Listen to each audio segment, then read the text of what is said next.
సార్వత్రిక ఎన్నికల ఫలితాల్లో విజయం సాధించి నరేంద్ర మోదీ నేతృత్వంలో మూడోసారి ఎన్డీఏ కూటమి కొలుదీరిన సంగతి తెలిసిందే.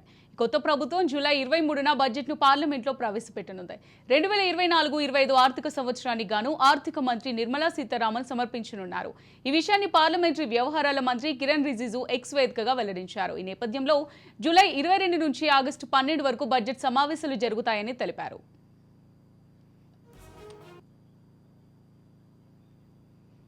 ఎన్నికల సంవత్సరం కావడంతో ఈ ఏడాది ఫిబ్రవరి 1న నిర్మలమ్మ అవుట్ ఆన్ అకౌంట్ బడ్జెట్ను ప్రవేశపెట్టిన సంగతి తెలిసిందే. ఇప్పుడు కొత్త ప్రభుత్వం ఏర్పడడంతో పూర్తి స్థాయి బడ్జెట్ను తీసుకొస్తున్నారు. మోదీ 3.0లో ప్రవేశపెట్టనున్న తొలి బడ్జెట్ ఇదే. దీంతో వరుసగా 7 సార్లు బడ్జెట్ సమర్పించిన ఘనతను నిర్మలా సీతారామన్ అందుకోనున్నారు. ఇప్పటి వరకు మొరార్జీ దేశాయ్ వరుసగా 6 సార్లు బడ్జెట్ సమర్పించారు.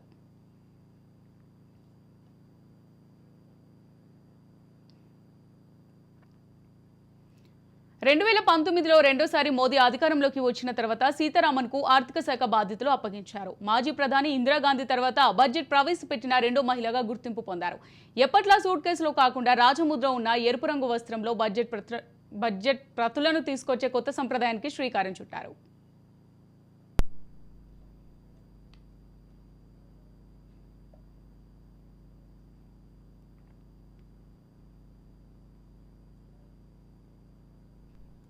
ఇక దీనిపై మరిన్ని అప్డేట్స్ మా పొలిటికల్ ఎడిటర్ అరవింద్ అందిస్తారు.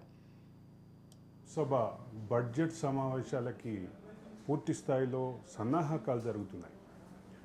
22న సమావేశం అవుతున్నటువంటి లోక్సభ 23వ తారీఖు బడ్జెట్లు ప్రవేశపెట్టబోతున్నారు. లోక్సభలో యథావిధిగా ఆర్థిక మంత్రి నిర్మలా సీతారామన్ ప్రవేశపెడితే ఆర్థిక శాఖ సహాయ మంత్రి రాజ్యసభలో ప్రవేశపెడతారు. అయితే ఇక్కడ ప్రధానమైన అంశం ఏంటంటే, గతంలో ఏదైతే పార్లమెంటు సభ మొదటి సమావేశం ఉందో, మొదటి సమావేశాన్ని ఇంతవరకు ప్రోరోగ్ చేయని కారణంగా పూర్తి స్థాయిలో ఇక గవర్నర్ రాష్ట్రపతి ప్రసంగం అవసరం లేకుండానే ఈ సభ మరోసారి సమావేశం కాబోతోంది. ఈ సమావేశాల్లో కేంద్ర ప్రభుత్వం తమ బడ్జెట్ని ప్రవేశపెట్టబోతోంది. ఆర్థిక మంత్రి బడ్జెట్ని ప్రవేశపెట్టబోతారు. అయితే ఆర్థిక మంత్రి ఇప్పటికే ఇందుకు సంబంధించినటువంటి కసరత్తు పూర్తి చేశారు. ఇప్పటికే రిజర్వ్ బ్యాంక్ గవర్నర్ని కలిశారు. కేంద్ర ఆర్థిక శాఖ అంటే ప్రధానమైనటువంటి అధికారులతోటి ఇప్పటికే సమావేశాలు పూర్తి చేశారు. ఇప్పుడు బడ్జెట్కి సంబంధించినటువంటి అంటే ప్రక్రియ ప్రారంభం కాబోతుంది. ఈ బడ్జెట్ ప్రక్రియకి ఒక విచిత్రమైనటువంటి సాంప్రదాయం ఉంది. భారతదేశంలో బడ్జెట్ ప్రక్రియ పూర్తయిన తర్వాత, అంటే బడ్జెట్ ప్రక్రియ ప్రారంభమైన తర్వాత పూర్తి స్థాయిలో ఐసోలేట్ అయిపోయి అధికారులంతా ఎవరితో టచ్లో లేకుండా, కనీసం కుటుంబ సభ్యులతో కూడా టచ్లో లేకుండా ఉంటుంది ఒక సాంప్రదాయం ఉంది. అదే సందర్భంలో ఆ సాంప్రదాయానికి కొనసాగింపుగా పూర్తి స్థాయి బడ్జెట్ అయిపోయిన తర్వాత బడ్జెట్ ప్రతులు వచ్చిన తర్వాత, ఇంతకుముందు అయితే బడ్జెట్ ప్రతులు, బడ్జెట్ సాఫ్ట్ కాపీలు కూడా రెడీ అయిన తర్వాత దాన్ని అంటే ఆ వేడుకని చేసుకోవటం కోసం హల్వా వండటం అనేది ఆర్థిక శాఖలో ఒక సాంప్రదాయం. ఇక్కడ నుంచి మొదలు పెడితే ప్రతి అంశంలోనూ సాంప్రదాయాలు పాటిస్తున్నటువంటి గత ప్రభుత్వాలు వాటిని కొత్త ప్రభుత్వం కూడా కొనసాగించే పరిస్థితి ఉంది.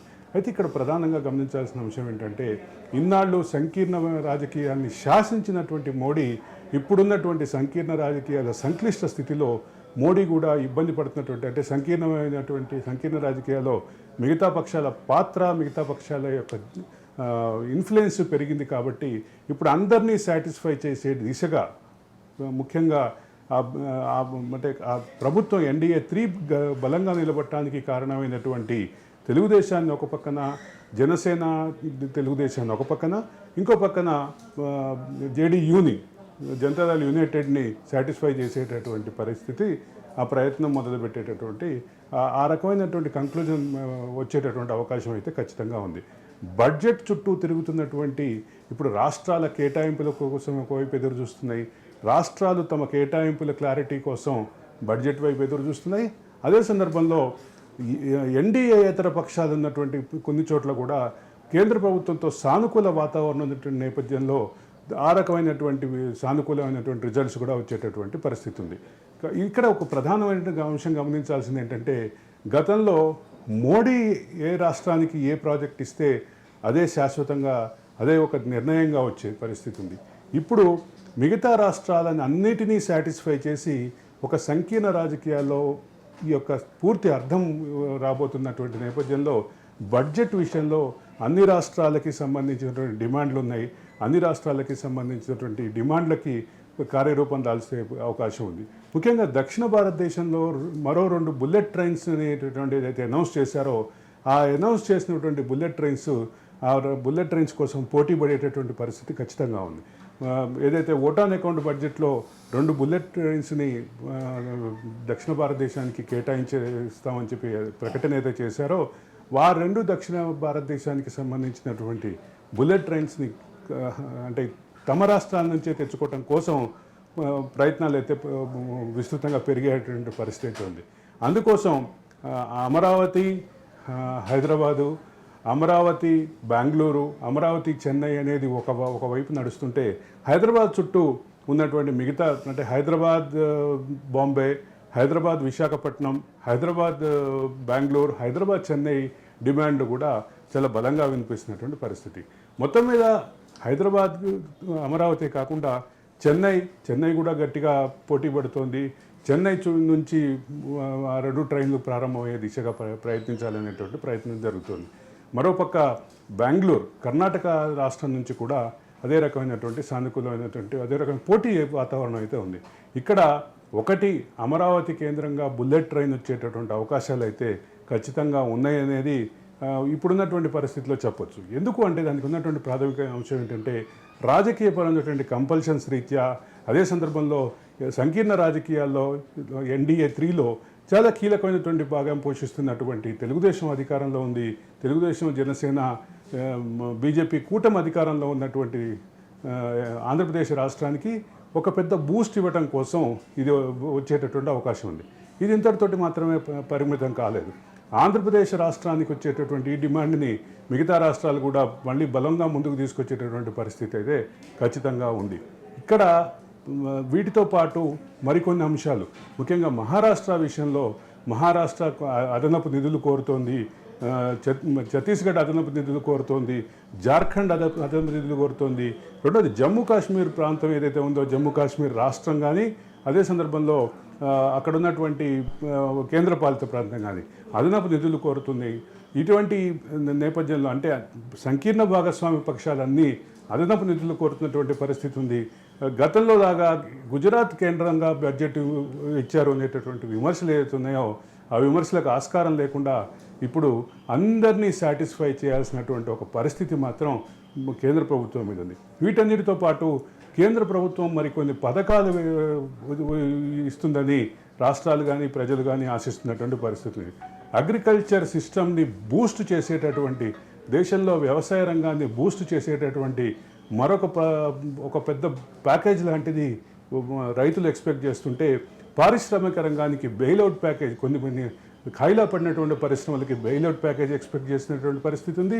రెండోది ప్రభుత్వ రంగానికి సంబంధించినటువంటి డిజిన్వెస్ట్మెంట్ విషయంలో కొంత గతంలో ఉన్నటువంటి వేగాన్ని తగ్గించేటటువంటి అవకాశం కూడా కనిపిస్తుందని చెప్పగలదు. దీనన్నిటికీ ప్రధాన కారణం నెంబర్ గేమ్. ఎన్డీఏ కూటమి యొక్క నెంబరు, అదే సందర్భంలో బీజేపీ యొక్క నెంబరు కాస్త అటు ఇటుగా ఉన్నటువంటి పరిస్థితిలో ఈ రకమైనటువంటి బడ్జెట్ అయితే వచ్చే అవకాశం చాలా క్లియర్గా ఉంది. ఓకే అరవింద్, ఇంతకీ నిర్మలా సీతారామన్ ప్రవేశపెట్టనున్న బడ్జెట్లో తెలుగు రాష్ట్రాలకు ప్రాముఖ్యత దక్కనుందా? అలాగే రేవంత్ రెడ్డి నోరు తెరిచి మరి మోదీని అనలాంటి వారనడం, అదేవిధంగా ఏపీలో గెలిచిన చంద్రబాబు నాయుడు కూటమిలో ఎన్డీఏ ఫామ్ అవ్వడంలో కింగ్ మేకర్ రోల్ ప్లే చేయడంతో ఇప్పుడు బడ్జెట్లో తెలుగు రాష్ట్రాలకు ఎలాంటి ప్రాధాన్యత దక్కనుందనుకోవచ్చు? ఖచ్చితంగా తెలంగాణ, ఆంధ్రప్రదేశ్కి కేటాయింపుల సంఖ్య, కేటాయింపుల వాల్యూమ్ భారీగా పెరిగేటటువంటి అవకాశం ఉంది. గ్రాంట్ల రూపంలో, రుణాల రూపంలో, ఆర్థిక సహాయం రూపంలో, ప్యాకేజీ రూపంలో కూడా ఖచ్చితంగా తెలంగాణ, ఆంధ్రప్రదేశ్ రాష్ట్రాలకి కొంత మేలు జరిగేటటువంటి అవకాశం అయితే క్లియర్గా కనిపిస్తుందని చెప్పక తప్పదు. ఎందుకు అంటే కేంద్ర రాష్ట్ర సంబంధాలకి సంబంధించినటువంటి రాజకీయ వైరం ఈ 2 రాష్ట్రాలతోటి కేంద్రానికి లేదు. ఒక పక్క ఆంధ్రప్రదేశ్లో ఉన్నటువంటి తెలుగుదేశం, జనసేన, బీజేపీ కూటమి, ఈ 3 పార్టీల కూటమి కేంద్రంలో కూడా అధికారం ఉంది కాబట్టి డబుల్ ఇంజన్ సర్కార్ అనేటటువంటి నేపథ్యంలో చూడాలి. రెండో పక్క తెలంగాణలో ఉన్నటువంటి ప్రభుత్వం కావటానికి ఇండియా కూటమి ప్రభుత్వం అయినా, కావటానికి కాంగ్రెస్ ప్రభుత్వం అయినా ఒక సానుకూలమైనటువంటి ఒక పాజిటివ్ రిలేషన్ని కేంద్రంతో మెయింటైన్ చేస్తుందని చెప్పక తప్పదు. కేంద్ర ప్రభుత్వం తనకి సంబంధించినటువంటి పథకాలని అదే సందర్భంలో మిగతా గ్రాంట్స్ని మిగతా ఏవైతే అంటే నగదుకు సంబంధించినటువంటి సహాయాన్ని వీటన్నిటినీ కలిసి ఆలోచిస్తే కేంద్ర ప్రభుత్వం తోటి అంటే సహృద్భావ వాతావరణంలో సత్సంబంధాలు మెయింటైన్ చేస్తామని చెప్పడంతో పాటు మోడీని అభివృద్ధికి పెద్దన్నగా ఏదైతే రేవంత్ రెడ్డి అభివర్ణించారో అది ఒక సానుకూలమైనటువంటి దృక్పథంగానే సానుకూలమైనటువంటి వాతావరణంగానే చూడాలి. కేంద్రంతో ఘర్షణ వాతావరణం అవలంబించమంటూనే కేంద్రం తాము కలిసి అభివృద్ధికిలో కీలక భాగస్వామ్యం పోషిస్తామని రేవంత్ రెడ్డి చెప్పినటువంటి మాట, ఆ రకమైనటువంటి వ్యవహార శైలి కూడా అంటే మోడీని ఇంప్రెస్ చేసే విధంగా ఉంది, కేంద్ర ప్రభుత్వాన్ని ఇంప్రెస్ చేసే విధంగా ఉంది అని చెప్పక తప్పదు. ఇక అంటే రెండో పక్కన ఉన్నటువంటి ఆంధ్రప్రదేశ్కి సంబంధించి అక్కడ ఇండియా కూటమి ప్రాధాన్యం లేదు, పూర్తిగా స్థాయిలో ఎన్డీఏ కూటమి అధికారంలో ఉంది. కాబట్టి ఎన్డీఏ కూటమి యొక్క వాదం, ఎన్డీఏ కూటమి యొక్క ఏదైతే అంశాలు ముందుకు వచ్చేటువంటి అవకాశం ఉంది. ఇందాకే చెప్పినట్లుగా కేంద్రం ఓటాన్ అకౌంట్ బడ్జెట్లో చెప్పినటువంటి దక్షిణ భారతదేశంలో ఏవైతే బుల్లెట్ ట్రైన్లు పెడతామన్నారో ఆ బుల్లెట్ ట్రైన్లలో ఒక బుల్లెట్ ట్రైన్ రెండింటినో కూడా అమరావతి చేజిక్కించుకున్న ఆశ్చర్యపోవాల్సినటువంటి అవసరం లేదనేది చాలా కీలకమైన అంశం. అంటే ఆంధ్రప్రదేశ్కి చేజిక్కించుకోవటం, అది కూడా అమరావతి నుంచే ప్రారంభించడం ద్వారా అమరావతికి ఒక బ్రాండ్ ఇమేజ్ని మళ్ళోసారి బిల్డ్ చేయడానికి ఆంధ్రప్రదేశ్ ప్రభుత్వం ప్రయత్నించే అవకాశాన్ని మాత్రం కాదనలేదు. అదే సందర్భంలో ఏమాత్రం అవకాశం ఉన్నా తెలంగాణ రాజధానికి ఆంధ్రప్రదేశ్ ప్రతిపాదిత రాజధాని అమరావతికి మధ్య బుల్లెట్ ట్రైన్ ఏర్పాటు చేసేటటువంటి అవకాశాన్ని కూడా కాదనలేదు. కాబట్టి అంటే గ్రోత్ ఫ్యాక్టరు అదే సందర్భంలో బ్రాండ్ ఇమేజ్ బిల్డింగ్ ఫ్యాక్టర్ కూడా చాలా కీలకమైనటువంటి అంశాలు. ఇక అదే సందర్భంలో నదుల అనుసంధానం ఏదైతే ఉందో, నదుల అనుసంధానం అనే కాన్సెప్ట్ని ఆంధ్రప్రదేశ్లో ఇంప్లిమెంట్ చేయడానికి మేము సిద్ధంగా ఉన్నాం, పోలవరాన్ని దానికి ముందడుగుగా చెప్పటం ద్వారా మరొక అంశాన్ని జాతీయ రాజకీయాల్లో పోలవరానికి ఉన్నటువంటి ప్రాధాన్యతని చెప్పడానికి చంద్రబాబు ప్రయత్నిస్తున్నారు. కాబట్టి పోలవరానికి కూడా ఒక ప్యాకేజ్ కానీ ఒక భారీ ఊరట వచ్చేటటువంటి అంశం కూడా కాదనలేనటువంటి పరిస్థితి. వీటన్నిటితో పాటు ఇండస్ట్రియలైజేషన్కి స్పెషల్ ప్యాకేజీలు, స్పెషల్ ఎకనామిక్ జోన్స్ విషయంలో మరింత సానుకూలమైనటువంటి ప్యాకేజీలు ఆంధ్రప్రదేశ్ కోరుతోంది.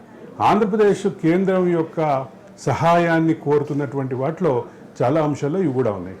ఆంధ్రప్రదేశ్ని ముందుకు నడిపిస్తాం, ఆంధ్రప్రదేశ్కి భరోసాగా నిలబడతాం, అండగా నిలబడతామని ఏదైతే మోడీ చెప్పారో ఎన్నికల ప్రచారంలో, అదే సందర్భంలో ఇప్పుడు ఆ ఎన్నికల అనంతరం వచ్చినటువంటి ఫలితాల్లో కూడా ఆంధ్రప్రదేశ్ ఎంపీలు చాలా కీలకమైనటువంటి పాత్ర పోషిస్తున్నటువంటి నేపథ్యంలో ఇది మార్గంగా క్లియర్గానే కనిపిస్తుంది. ఆంధ్రప్రదేశ్ యొక్క ప్రధానమైనటువంటి సమస్యల్ని, డిమాండ్స్ని, కోరికల్ని, ఆంధ్రప్రదేశ్ ప్రజలకి సంబంధించినటువంటి అంశాలని మరోసారి ముందుకు తీసుకురావడం ద్వారా ఈ మార్గాన్ని మరింత సుగమం చేసుకుంటోంది ఆంధ్రప్రదేశ్ ప్రభుత్వం అని చెప్పడంలో ఎక్కడ భేదాభిప్రాయం లేదు.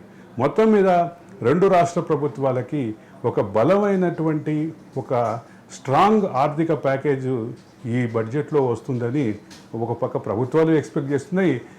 రెండు రాష్ట్ర ప్రభుత్వాలకి కేంద్రంతో ఉన్నటువంటి సానుకూల స్పందనటువంటి వాతావరణ నేపథ్యంలో అదే రకమైనటువంటి ఫలితాలు కూడా వచ్చేటటువంటి పరిస్థితి కనిపిస్తుంది.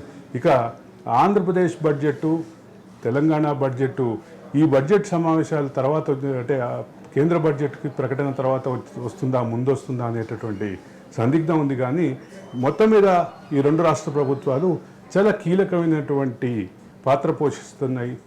కీలకంగా భారీగా గ్రాంట్లని, భారీగా కేటాయింపులని, భారీగా ప్యాకేజీలని, కొత్తగా కొన్ని పథకాలని, స్కీమ్స్ని కూడా తమ రాష్ట్రాల నుంచి రావాలని ఆశిస్తున్నాయి. రెండు రాష్ట్రాల ప్రజలు కూడా అదే ఆశిస్తున్నారని చెప్పక తప్పదు.